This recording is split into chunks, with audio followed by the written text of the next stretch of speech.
আসসালামু আলাইকুম। মন্ডলস কুকিং এ আরো একটা মোচার রেসিপি নিয়ে এসেছি আপনাদের সঙ্গে। তো আজকে আমি আপনাদেরকে মোচার পাকোড়া করে দেখাবো।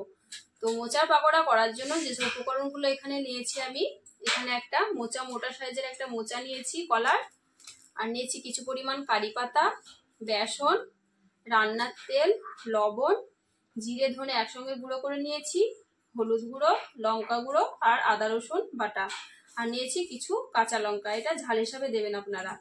তো প্রথমে আমি মোচাটাকে ভালোভাবে ছাড়িয়ে ছোট করে কেটে নেব।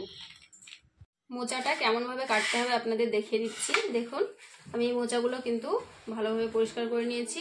এই যে এগুলো সব ছাড়িয়ে রেখেছি, এগুলো খাওয়া যাবে না। এই দেখুন, ভেতরকার একটা কাঠের মতো অংশ, এটা বার করে দিতে হবে, আর এই প্লাস্টিকের মতো অংশটা এরকমভাবে ছাড়িয়ে ছাড়িয়ে আমি সব রেখে দিয়েছি। তো এখান থেকে আর ছাড়াতে হবে না, এটা পুরোটাই কেটে নেওয়া যাবে। তো এটা আমি কেটে বাদ দিয়ে দেবো, আর এই মুখটা একটু বাদ দিয়ে দেবো, বাকিটা আমি পুরোটা কেটে নেব।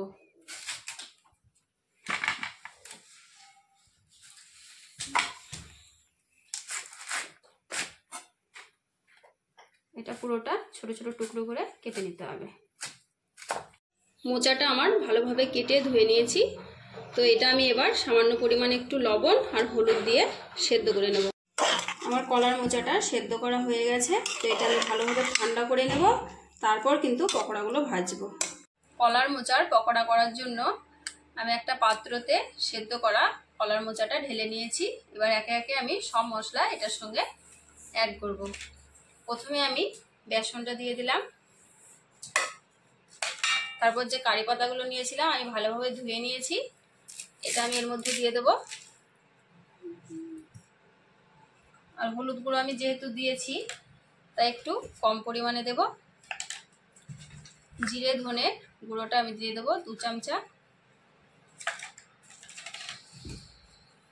এখানে একটু লঙ্কা গুঁড়ো দেব, কাঁচা লঙ্কা দিয়ে দেব, আদা রসুন বাটাটা দিয়ে দেবো এখানে, আর লবণ দিয়েছি তাই একটু কম পরিমাণে দেবো। এটা কম বেশি করে দেখে নেবেন, স্বাদ মতো দিতে হবে। এবার আমি এগুলো সবগুলো একসঙ্গে হাতে করে ভালোভাবে মেখে নেব। আমার পকোড়াটা করার জন্য সব উপকরণগুলো মেখে নেওয়া হয়ে গেছে। এবার আমি একটা একটা করে ভেজে নেব। এগুলো ভাজার জন্য আমি একটা কড়াই বসিয়ে দিয়েছি, কড়াইটাতে আমি তেলটা ঢেলে দেব। এটা একটু বেশি দিতে হবে তেলটা পকোড়াগুলো ভাজার জন্য। এবার তেলটা গরম হয়ে গেলে আমি পকোড়াগুলো একটা একটা করে দিয়ে দেবো তেলের মধ্যে। তেলটা গরম হয়ে গেছে, এবার আমি পকোড়াগুলো একটা একটা করে তেলের মধ্যে দিয়ে দেব। এটা কিন্তু মিডিয়াম টু হাই ফ্লেমে ভাজতে হবে।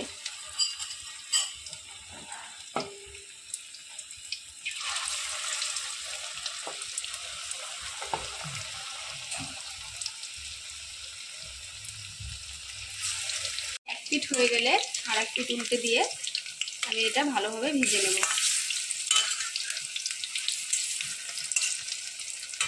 পকোড়াগুলো ভাজা হয়ে গেছে, দেখুন কত সুন্দর লাল লাল হয়ে ভাজা হয়েছে, একদম মুচমুচে হয়েছে। তো আমি তুলে নিলাম পকোড়াগুলো। এমনিভাবেই আমি বাকি পকোড়াগুলো সব ভেজে নেব। আমার পকোড়াগুলো সব ভাজা হয়ে গেল, এই দেখুন তুলে নিলাম। তো ওভেনটা বন্ধ করে এবার আমি কড়াইটা নামিয়ে নেব। এই হলো আমার কলার মোচার পকোড়ার রেসিপি। তো কলার মোচা তো অনেক রকম করে রান্না করা হয়, তো আমার মতো এরকমভাবে একবার পকোড়া করে দেখবেন কতটা সুস্বাদু হয়। এই পকোড়া সস কিংবা গরম ভাতের সঙ্গে পরিবেশন করা যাবে। তো আমার এই পকোড়া রেসিপি কেমন হয়েছে অবশ্যই আমাকে কমেন্ট করে জানাবেন। ভালো লাগলে লাইক কমেন্ট শেয়ার করবেন। আরও নতুন নতুন রান্নার রেসিপি পেতে চ্যানেলটিকে সাবস্ক্রাইব করবেন। ভালো থাকবেন, সুস্থ থাকবেন। আল্লাহ হাফেজ।